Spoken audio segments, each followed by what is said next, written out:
Greetings everyone, welcome back to my channel. I'm indeed happy to meet you all with yet another topic. Doesn't life require compromise by Ayn Rand? So, in this particular essay, doesn't life require compromise? Ayn Rand argues that compromise is not a necessary or desirable approach to life. She asserts that individuals should strive for rationality, independence, and self interest, and she also says that compromise is often used as a means of sacrificing these values, right? So, here, when it comes to the author, Alice O'Connor is better known by her pen name Ayn Rand. She was a Russian born American writer and philosopher. She is known for her fiction and for developing a philosophical system she named objectivism. So, born and educated in Russia, she moved to the United States in 1926. After two early novels that were initially unsuccessful and two Broadway plays, she achieved fame with her 1943 novel, The Fountainhead. Well, doesn't life require compromise? This essay was originally published in the July 1962 issue of the Objectivist newsletter and later anthologized in The Virtue of Selfishness in the year 1964. So here, Ayn Rand begins her essay with a definition for this particular word, a compromise. So, what do you mean by a compromise? Adjustment. Yeah. So, compromise is an adjustment of disagreement by mutual concessions. Two parties with disagreeing terms compromise upon some valid claims. So, their compromise will be based on some valid claims and they agree over some basic principle which serves as a base for their deal. This is all about compromise. So, as Ayn Rand further explains, a compromise is implementing a mutually accepted basic principle. Well, she also gives us an example for compromise, right? So, as she says, for instance, a seller bargains with a buyer to receive the desired price for a particular product. So the seller agrees on a sum somewhere between one's demand and his offer. Here, the mutually accepted basic principle is the principle of trade, which is that the buyer must pay the seller for receiving the product. So paying is must, right? If the buyer intends to buy the product for nothing, so you can't buy like that, isn't it? If the buyer intends to buy the product for nothing, no compromise, agreement, or discussion would be possible. This is the basic tenet or an example for compromise. Well, could there be a compromise between a property owner and a burglar? So Ayn Rand assures that there can be no compromise between a property owner and a burglar. Offering the burglar a single teaspoon of one silverware would not be a compromise. You can't do that. But on the other hand, as Ayn Rand says, the property owner should enhance and recognize his right over the property. Yes, he should be aware of his right over the property. Here, there could be no compromise between the two.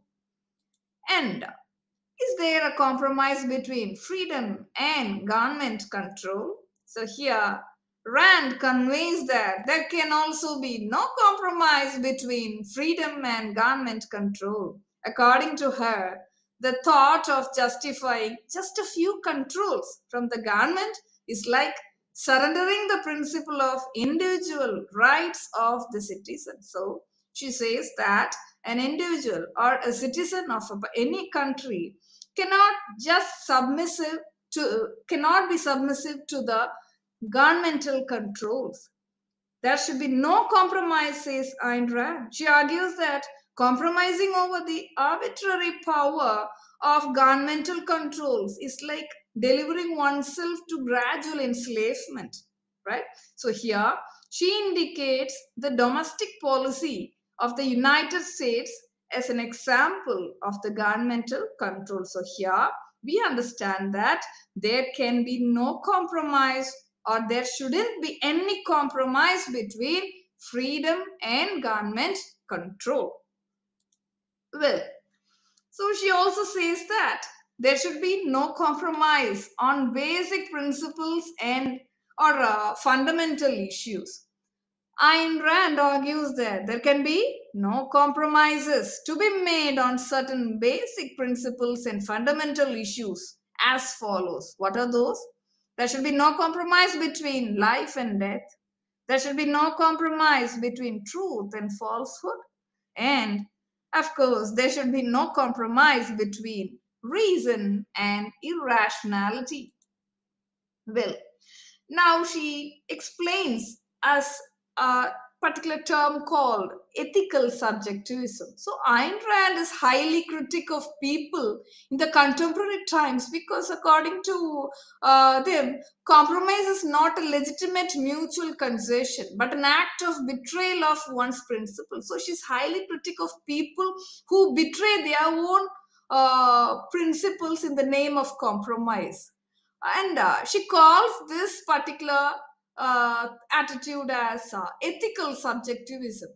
Ethical subjectivism is the view that moral judgments are subjective, based on one's own view, meaning that they are based on personal opinions, feelings, or attitudes rather than on objective facts or standards. So, in Rand's view, moral principles are not derived from any external authority or objective standard, but are instead grounded in the individual's own rational self-interest, which sometimes an individual compromises. So she's completely against that.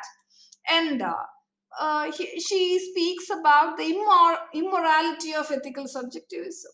According to Rand, compromise involves sacrificing one's principles in order to meet others halfway, right? This can lead to a loss of self respect and a failure to achieve one's goals, says Ayn Rand. Instead, Rand advocates for individuals to stick on to their own principles and to seek out mutually beneficial agreements that do not require any sacrifices. So she wants us not to be sacrificing their own personal values, and she asks us not to compromise their basic principles. So compromises today are more of moral treason, she accuses, right? And so she also tells that compromise should not be confused with virtue. Rand argues that compromise is often seen as a virtuous deed because it is associated with kindness, tolerance, and cooperation. So, however, she contends that these virtues should not be confused with compromise, which she sees as a form of weakness, right? And she vehemently says that compromise is only temporary, and so there should be no compromise on moral principles, right? Rand also addresses the idea that compromise is necessary in order to maintain relationships. She argues that true relationships are based on shared values, and that compromise can actually damage relationships by creating a sense of resentment and dishonesty. Overall, Rand's argument is that individuals should be guided by reason and self interest rather than by the idea that compromise is always necessary. So, by sticking to their principles and seeking out mutually beneficial agreements. So, she keeps on telling us that we should stick on to our principles and we should seek out for mutually beneficial agreements. And through this, individuals can achieve success without sacrificing their values, right? So, This is all about this particular lesson. Hope you all understood the concept. Happy learning. Thank you for your patient listening. And this is Wahida signing off.